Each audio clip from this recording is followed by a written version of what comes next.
Imagine an airy workspace that feels like a modern oasis, or a cafe that's cosy and inviting, or a vibrant shopfront that draws customers in.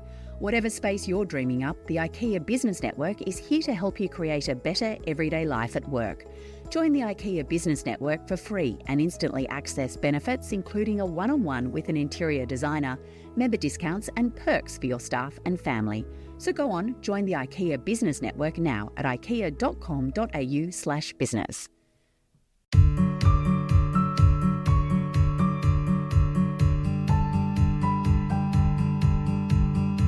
Hello and welcome to another episode of First Act, the podcast where we dive into the inspirational origin stories of Australia's leading entrepreneurs, business owners and influencers. I'm one of your hosts, Seth Busby, and my fun fact for today is I've always been fascinated by the power of storytelling, and I believe that the best stories are the ones that really push us to think differently. And I'm Adam Bubb, your other host, and my fun fact on that theme of storytelling is that I first started writing when I was a kid. I was probably about 6, and I'd be making up my own cartoon strips and fake magazines and even card games. So, and that actually, weirdly enough, turned out to be one of my freelance jobs over the years. I ended up writing questions for Trivial Pursuit. So, look, speaking about someone who is anything about trivial, today's guest, Lucy Bloom, has made a remarkable journey through not one, but 3 distinct careers, each more impactful than the last. From running her own boutique advertising agency to leading major charities in Ethiopia and Cambodia to becoming a sought-after keynote speaker with a flair for entertaining and thought-provoking talks. She's done it all. So Lucy is known for her powerful messages on doing business differently and leading with kindness. And she's a bit of a futurist. She's all about innovative thinking. She's carved out a place as one of Australia's most engaging speakers. So how did she break into this whole speaking circuit, given the diversity of her background before that? And what makes her talk so inspiring and compelling? Well, I think we're about to find out. Welcome to the show, Lucy. Thanks for joining us. Thanks for having me. I love listening to an intro like I'm not there. I'm right here. Now, Lucy, you've had quite a career over the years, but let's take a step back. Let's start at the beginning. Where did your passion for entrepreneurship come from? It had to have come from my dad because my dad was a locomotive engineer and always ran his own show. So I think I just saw that as one of the options for employment was creating your own show. And my dad had done that successfully my whole childhood. So I had a motorcycle accident my first year out of high school. And I'd been working in the advertising industry, and it took me 7 years before I was as recovered as I was going to be after that motorcycle accident. I had 14 reconstructive operations to stick me back together. And so in the first sort of 18 months after that accident, I set up my own little show, mainly to sort of babysit myself because I bore easily. And I figured I would go back to agency life, but I loved running my own show so much I stuck with it for 20 years. I would never have done it, though, had I not had the example of my dad and this massive life-changing accident that meant full-time employment was going to be a real struggle for me. So I'm not as brave as I sound. Yeah, circumstances. I literally broke my leg, and that's why I became an entrepreneur. Now, that's the headline for the podcast. I broke my leg and became an entrepreneur. Yeah, not a recommended course of action, to be honest. Look, everyone does it differently, as we've learned on First Act. Look, you founded your own boutique advertising agency, ran it for 20 years, you mentioned. What motivated, apart from that breaking your leg, motivated you to start that agency and the interest in what you wanted to actually do with it and the challenges you faced then? The initial push was that motorcycle accident, but I was also really motivated by wanting to work in a creative capacity, and I absolutely loved being the boss.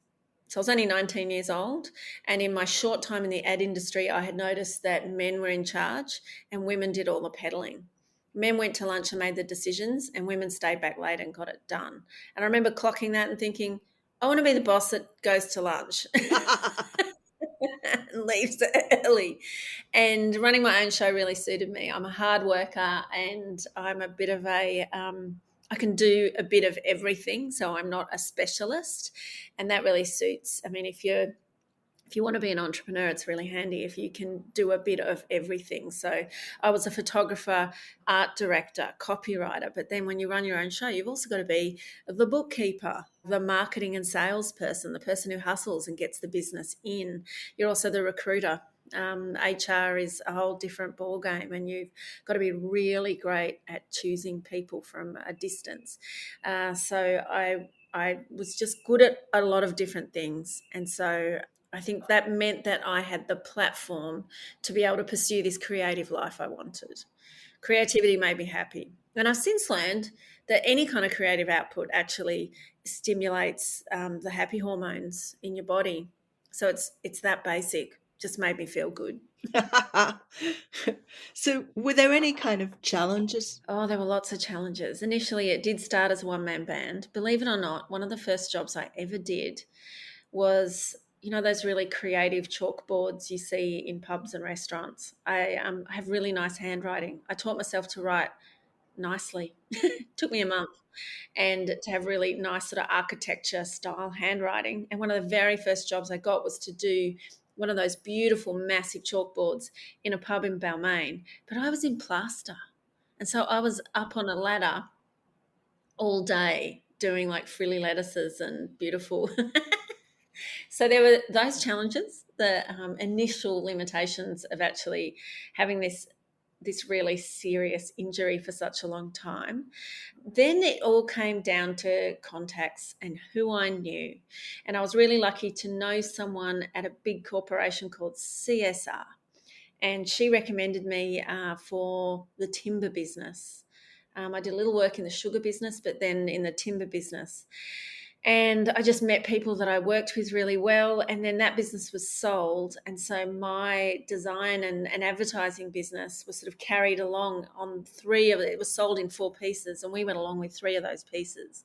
And so just that initial contact is what grew my business from a one-man band to a little team of 4 working across these different businesses in the timber industry. And then one guy from one of those timber businesses went across to the NRL and took us with him. And then National Rugby League was a major client for a long time. So the challenges were more around being that everything, the buck stops with me. And I couldn't just go, well, just call the IT department. You are the IT You're department. looking at her. Yeah. And, just, I don't know, ask our accountant. And then that being a $900 phone call. And so I think most of the challenges were around that.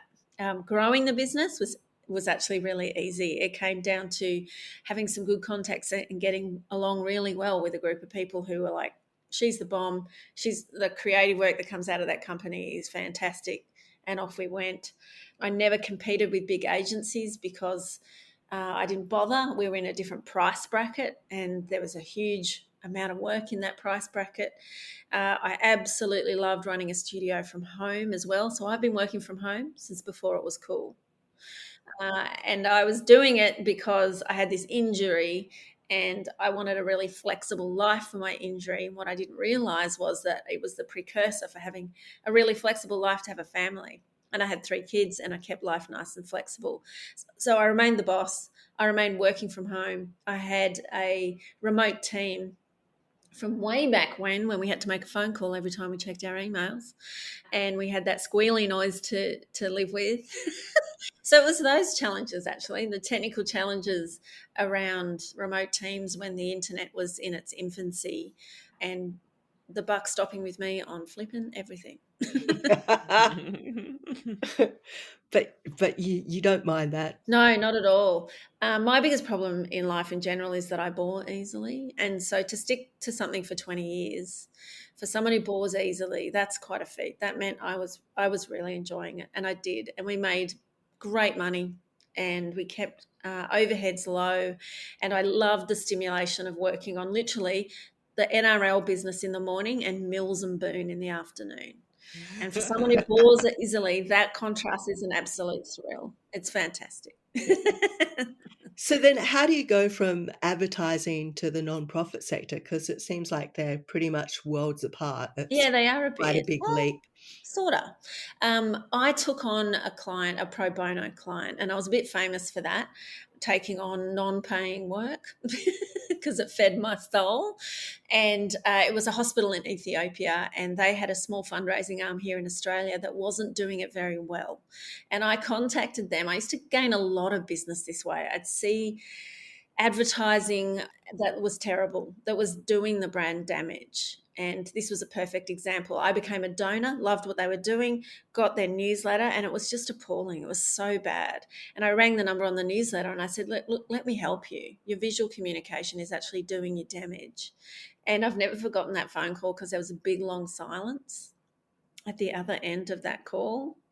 And I had found the author of the ugly newsletter.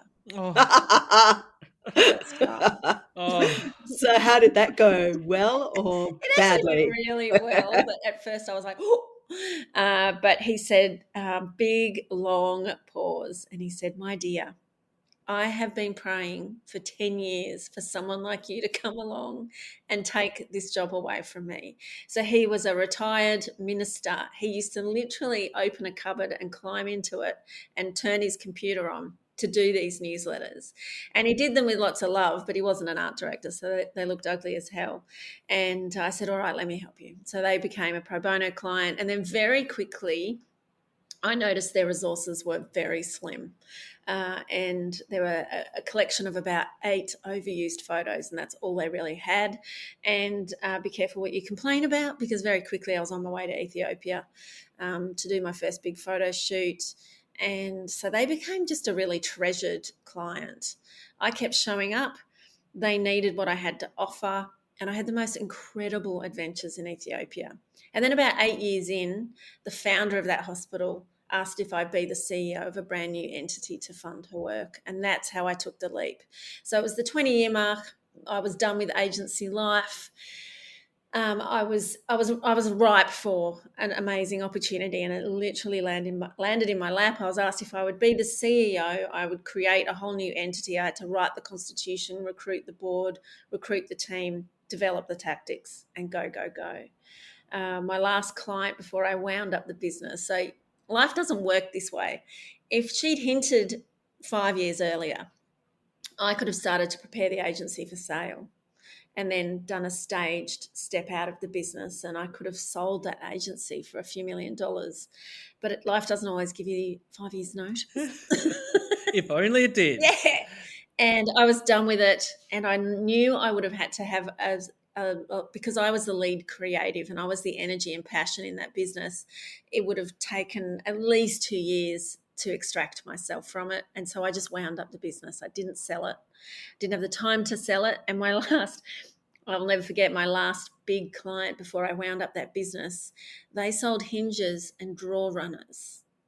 They were really nice people, but man, it was boring. And there's only so much joy you can get out of a soft closing drawer. And so I just told the client, I'm winding up the business. I'm taking the leap. I've been offered, an offer I can't refuse. And I did. So that was how that happened. Next thing I knew, I was creating a new entity, and that was full on because I had no starting budget. So I lent on the entity structure of the ad agency for a little while we set up some major events. We brought the founder out from Ethiopia and we did some major events.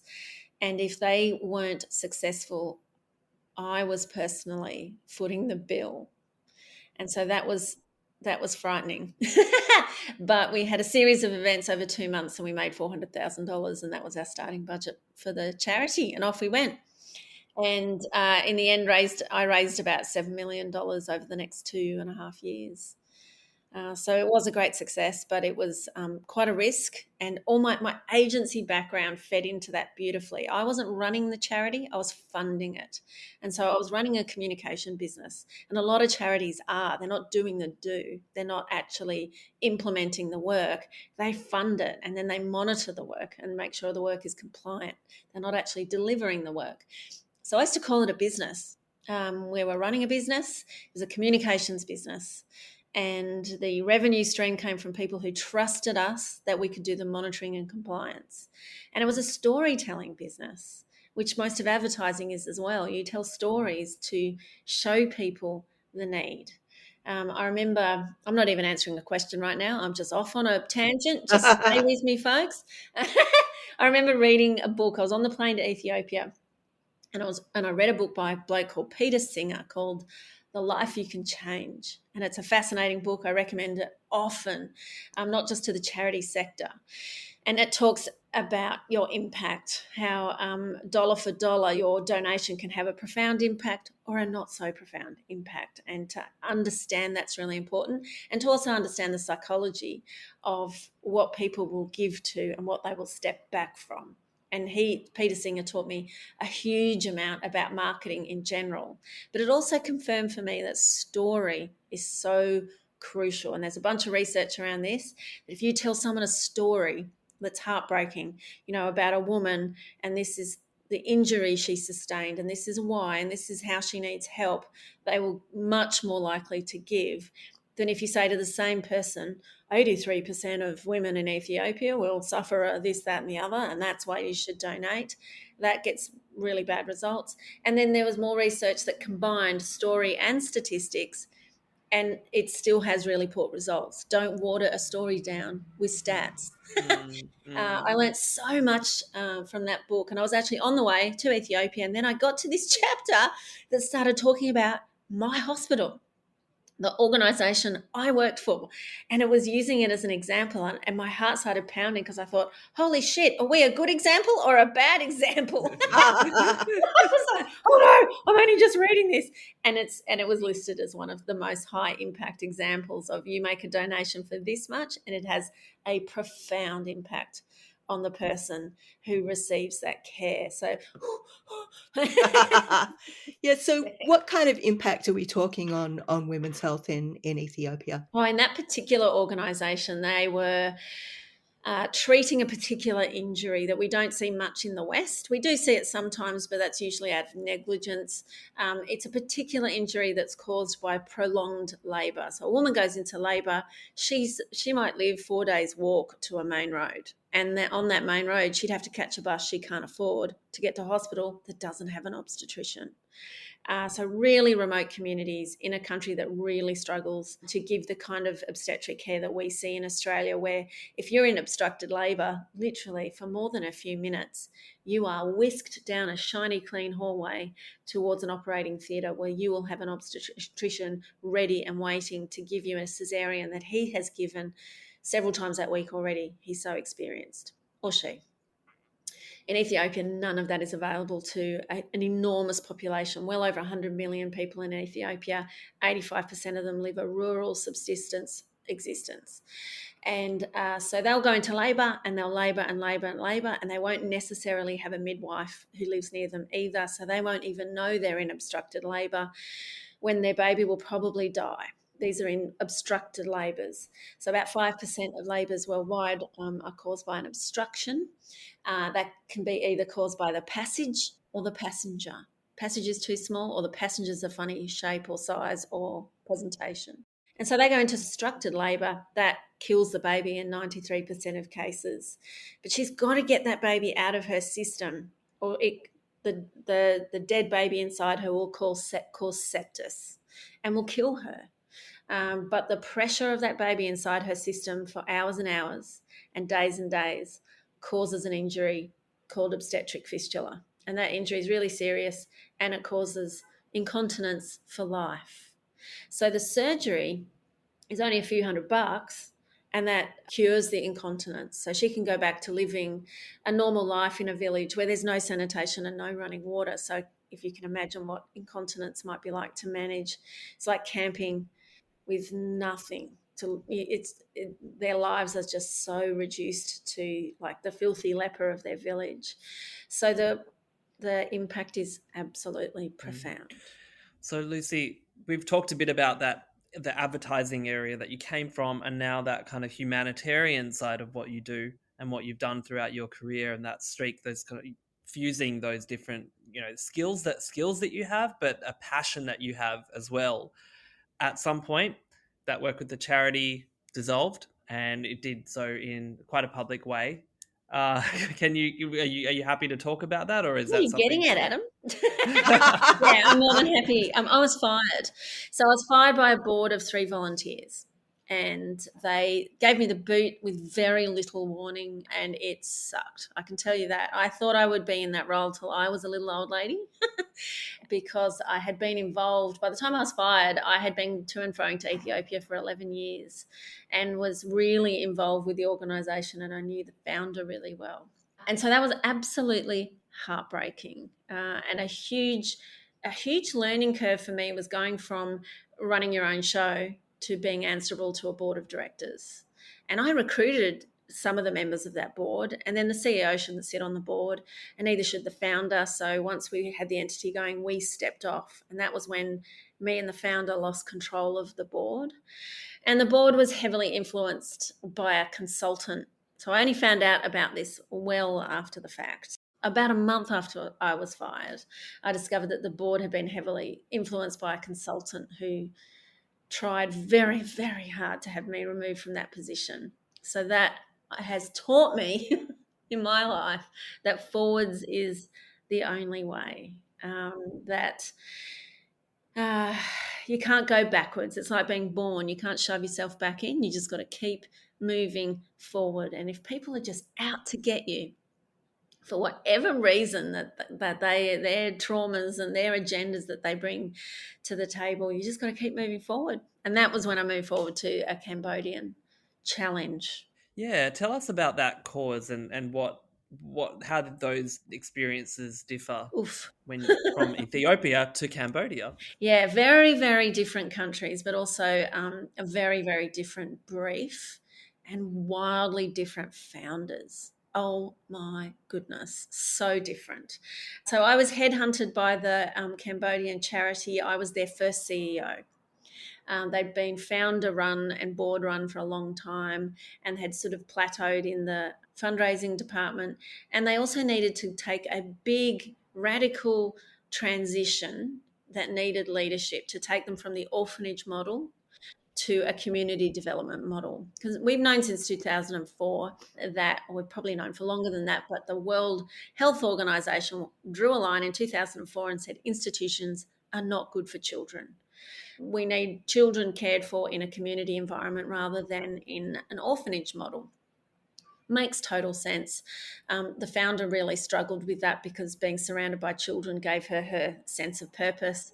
And so moving them all back into the villages to be raised by their aunts and uncles was an incredibly difficult process for her. So she needed separation from that. And so, as has often been very much so in that role, I'm there to make the hard decisions, not the popular decisions. So that was a tough one. That role really did build my thick skin for that. So, for example, I cancelled the volunteer program. Bringing white people into a community and into a place like Cambodia to do volunteer work is so problematic. It's not funny. And so I cancelled it. I replaced it with a training program so that if you had skills you could pass on. So, for example, if you were an emergency nurse and you were willing to come and do some training with the nurses working in our health centres, then we had a place for you. But gap year students, mother-daughter trips to, teach knitting, we had to cancel all that kind of stuff. And that doesn't go down brilliantly. We also had to really put in place some controls around a child sponsorship program. So child sponsorship needs to be done in a way that's very mindful of the impact you have on the entire family and village. And it wasn't being run in that way. So more unpopular decisions brought to you by Lucy. And that gig taught me that I'm a much happier consultant. I wrote a report at the beginning of that program that was affectionately referred to by me as the November report. I was hired in November. Within 14 days, I'd written what I called the November report. And there I was 12 months later, still arguing for the things that I had recommended the previous November that were taking so long to get the board to take action on. So I'm much happier in a consultant role where I can write the November report in the first 2 weeks and then rack off and have a nice life. And you lot can argue over its implementation and timing. So that was my last, it wasn't my last CEO role, but my last role in international aid.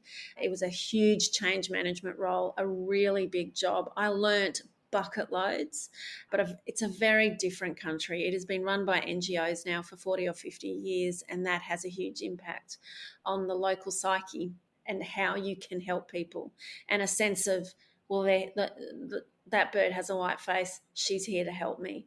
There's a lot of work to be done that needs to be sustainable so that you can implement and rack off. It's got to be run by the locals. But Cambodia is not quite ready for that because it's been handheld for so long, for some really good reasons. Gosh, fascinating story, Lucy. We'll be back with more from Lucy after this short break. Right, we're back with Lucy Bloom. Now, Lucy, you've been chatting to us quite a bit about your journey in the NGO charity side of the world. Before that, your advertising journey. Now you're on to the third phase of your career. You're a full-time keynote speaker. So you get to travel around, chat, tell your stories to big audiences. What inspired you to move from what you were doing into the public speaking circuit? The interesting part is often in that segue between how'd you go from that to that? How'd you go from that to that? And the short story is I had a role as an executive officer of an organisation that supported female entrepreneurs. So, VC funding goes to female-led startups to the tune of something crazy like 2%. And that interested me, and I'd come from that not-for-profit space and the NGO space, but I very quickly learned that working in that world, the startup world, was making white, educated women richer, and this did not feed my soul. So there's plenty of support there, and I wasn't the right person to give it. I think I'd seen too much in places like Ethiopia and Cambodia, where I looked at these women and I thought, the only thing standing in your way is a more privileged white man. I reckon you'll be okay. And I started to not feel so great. I had some health issues, and I read an article about what they call executive stress, and every single health problem on that list was what I was experiencing: difficulty with sleep, bit of anxiety, and I'll never forget getting on the bus on the way to my job in an office opposite the Supreme Court building in the CBD, and I looked out the back window of that bus, and a perfectly good beach was disappearing out the back window. And that's when I thought, what am I doing? Like, I actually don't have to slog it every day for causes. I get to live my life. And I remember one of the other things on the health problems list was heart disease. And a friend of a friend had just died suddenly of a heart attack, my age, high stress job. And I thought, this is just bullshit. I actually need to take a big break. And so I did. And when I coach people who are pivoting their lives, or they just got fired and they're trying to decide what to do next, I always say to them, lean on your strengths. What are your strengths? What are your superpowers? What are you best at? And if I applied that advice to myself, it was speaking. I'd been speaking for many years. And so I just decided to do that. So I quit my job right before Christmas without a job to go to. Everyone thought I was mad, and I haven't looked back. That was 2017. So now I give between 50 and 80 speeches a year, and I absolutely love it. It's the best job I've had. Nobody owns me. You own me for the hour I'm on stage, but nobody interrupts. And I stay in the most incredible places. At the end of this week, I'm in Byron Bay. After that, I'm in Hobart, and after that, I'm in Vietnam. So it's a tough gig, and I get to meet incredible people in these amazing places. And I've come full circle in that I can see storytelling is where it's at, and that's what I've become quite good at, is telling stories. I learned this when I wrote my books. I've written 3 books, and I learned this from the editors on my book. books is that you show, don't tell. And I think that's made me a more powerful storyteller. You just tell the story. You don't tell them what to think of the story.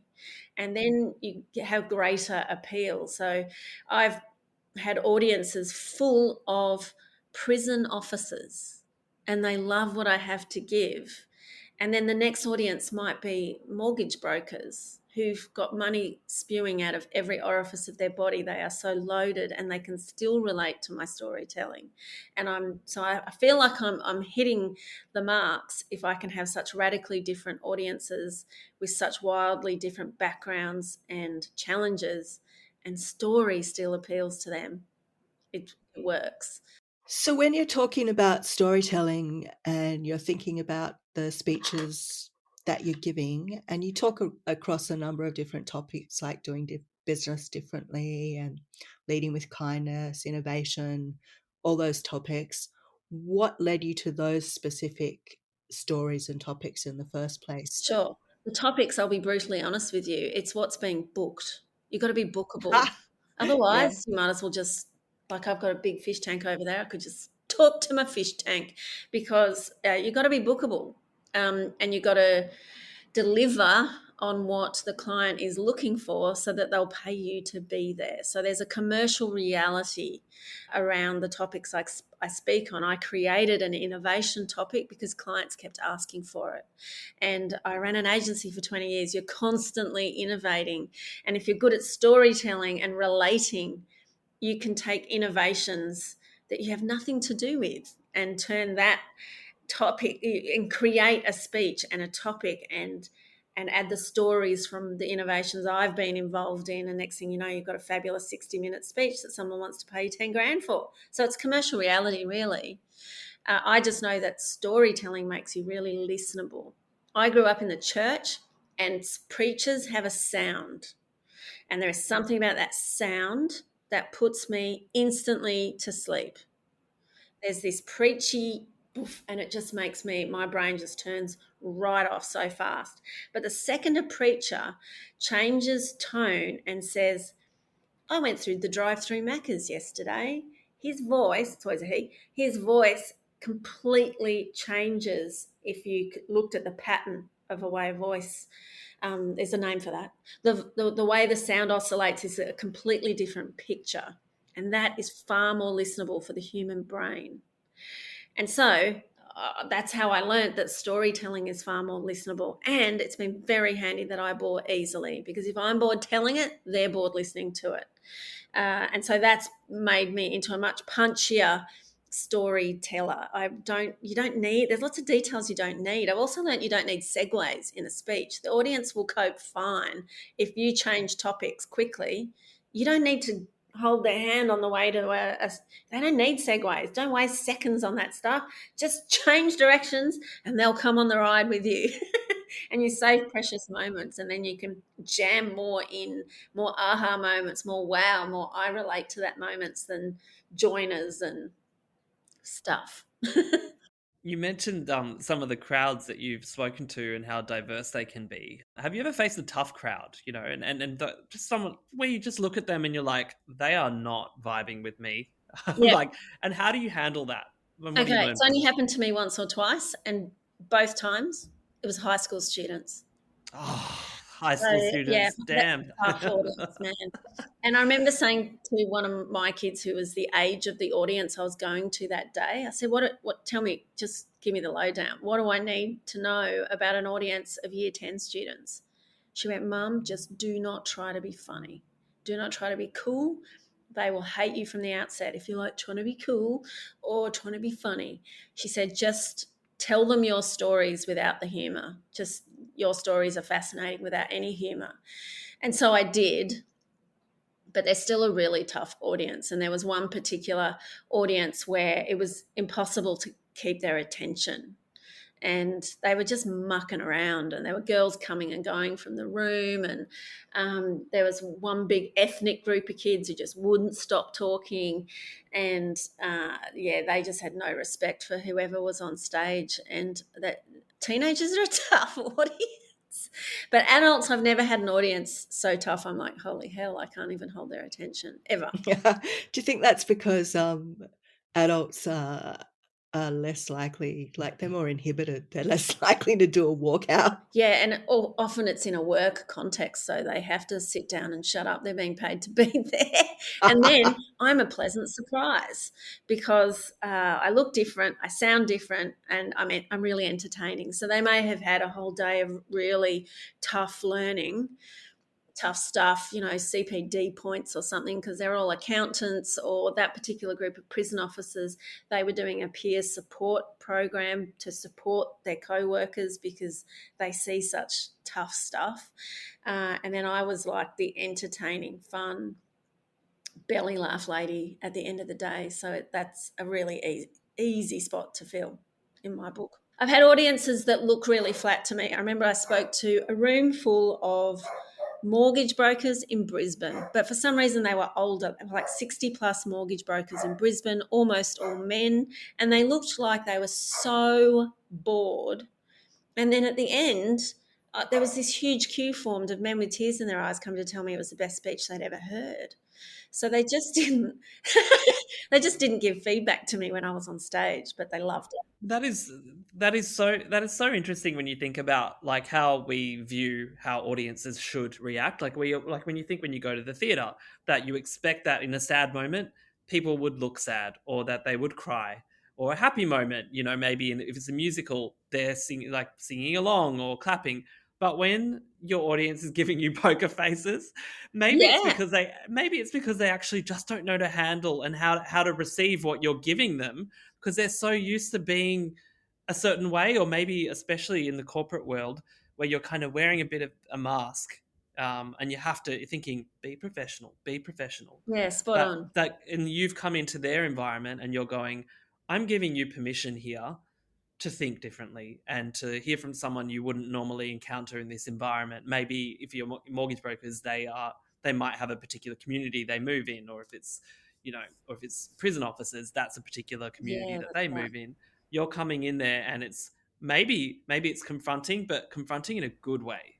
I also notice there's gender differences. So if I'm given a room full of women, I can use particular humour that women can relate to, and then they laugh their asses off. They cackle, they laugh, they enjoy themselves a lot more than if the same women are in a room of mixed gender. And then same goes if it's all men. I can tap into the humour that men prefer, laugh about the things particular to a man's experience, and they will laugh so hard. And it's interesting that it's when you separate the genders, they'll have more fun. Put them together, and there's more of a facade. They have less fun together. Weird, hey? I think there might also be the hierarchy within a business. So you throw, I'm speaking to, say, an insurance company, and it might be 50-50, but the 50% men are much more senior to the 50% women in the room. And so they're just very careful because they're in the room with the bosses. So, Lucy, you talked a lot about that power of storytelling. So, a lot of our listeners are business owners, entrepreneurs themselves. How can they incorporate that storytelling into their brand to be able to connect better with their audience? Yeah, at every single level. There should be storytelling in their pitch process, in their board meetings, in their outgoing communication, in their social media. There's a gorgeous book called Jab, Jab, Right Hook, which I've been recommending since 2015, and it may be a bit out of date now, but the idea behind that book, it's actually written for social media, but the concept really works, where you jab, jab, meaning you prepare your audience with some easy to consume content or story that is humorous, lighthearted, inspirational, easy to take in. And then so you've prepared them, and then you right hook them. You slam them with the tough story or the hard sell, whichever your business needs to do. And that has so much more effect than if you hit them with the same shit every day. So when in the charity sector, people get compassion fatigue. And if you're always telling them the tough stories, the heartbreaking stories, I remember we had a story about a woman who calculated how far it was to the closest missionary station, a missionary area, that if she left at dawn and ran all day, she should get there by nightfall. And she smelled so badly because she was incontinent bowel and bladder. She smelled so badly that the hyenas would circle her hut at night, and she was absolutely sure they were going to kill her one night. And this was a life-saving sprint for her to get to this missionary station.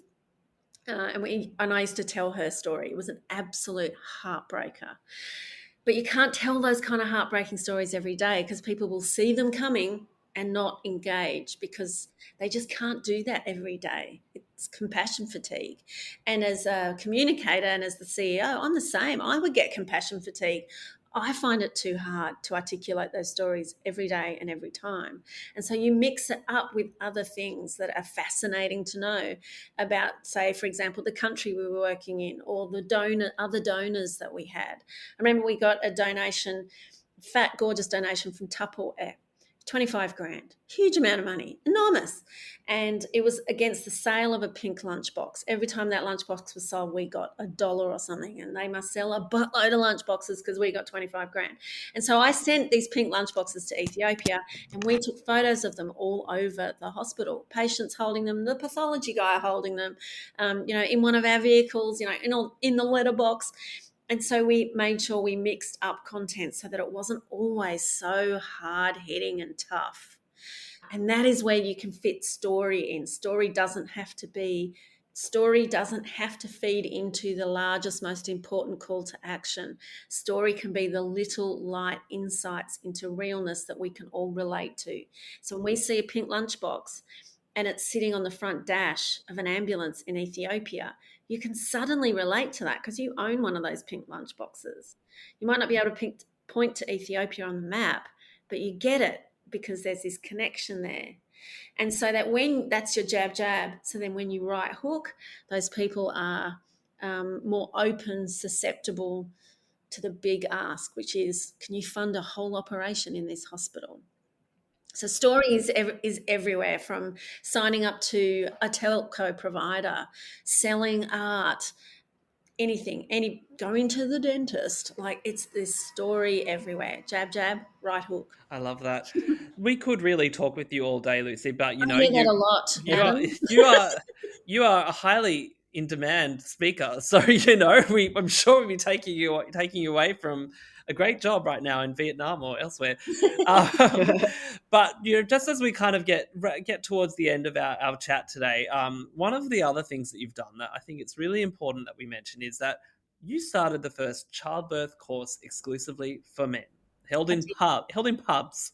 So what led you to create this, and how did people respond to that? Yeah, I'm glad you asked.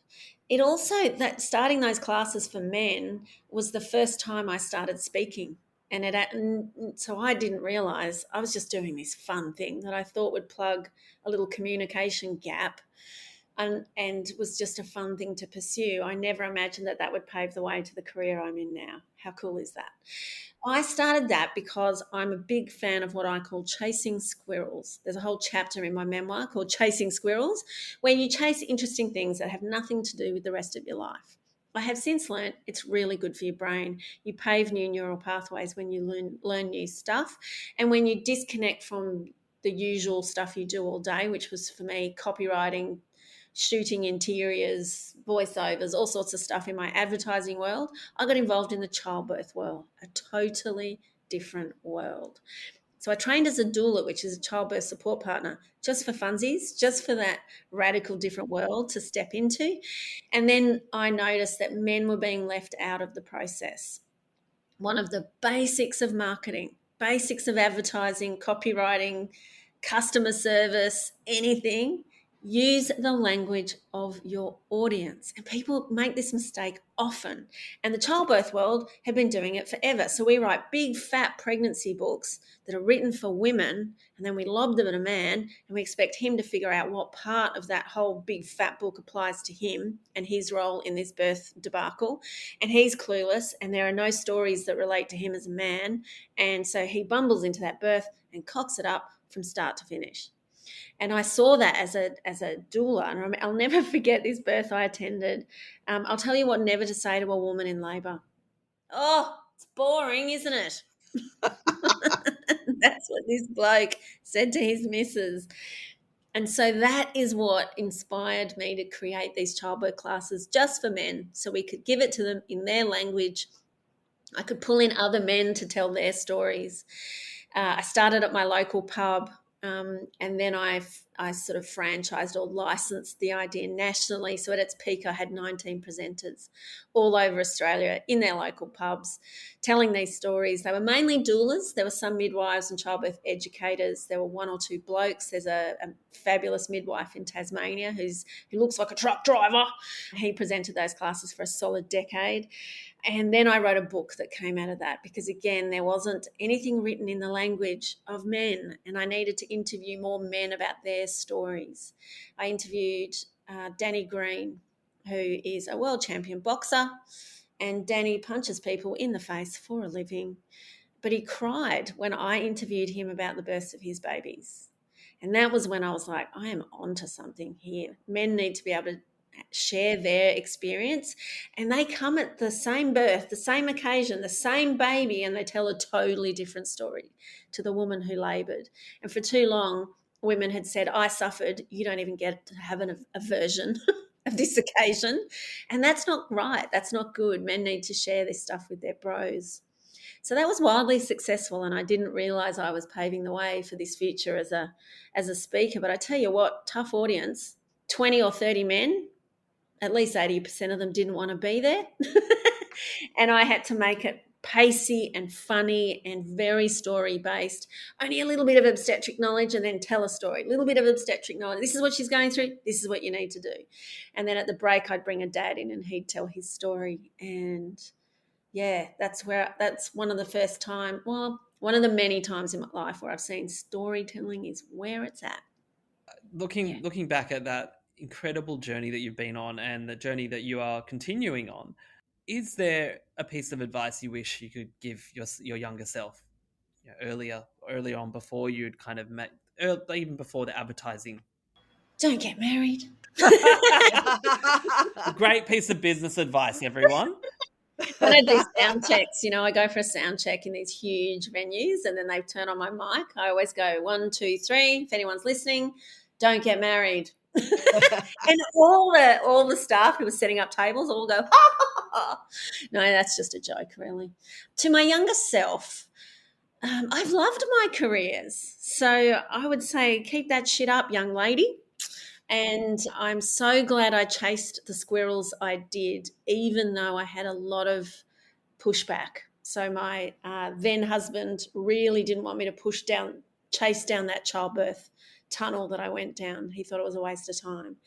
And publishing my first book, he pushed back at very hard. And so glad I did. I put him on the cover, would you believe? A picture of him with one of our babies as a 3-day-old was on the cover for the first edition. And I'm so glad I stayed focused on getting that book out there. And here we are 14 years later, that book keeps selling because people keep reading. I'm also glad I got to a point in my career where I realised 2 things. I'm a show pony, not a war horse. And the 2 big CEO roles were an uphill battle, big fight. And I don't enjoy the fight. It's kind of toxic. It doesn't feel good in your system to be battling. I'm glad I did those battles, but I'm glad I drew a line and went, I'm a show pony, not a war horse. And I knew I was done with it when I was sick of fighting with the people I was fighting for. When you're fighting with the people you're fighting for, your energy is in this sort of closed circuit that's just biting you on the ass. So now I've taken a big step back from that. I've recognised, bloody love the stage. No one interrupts.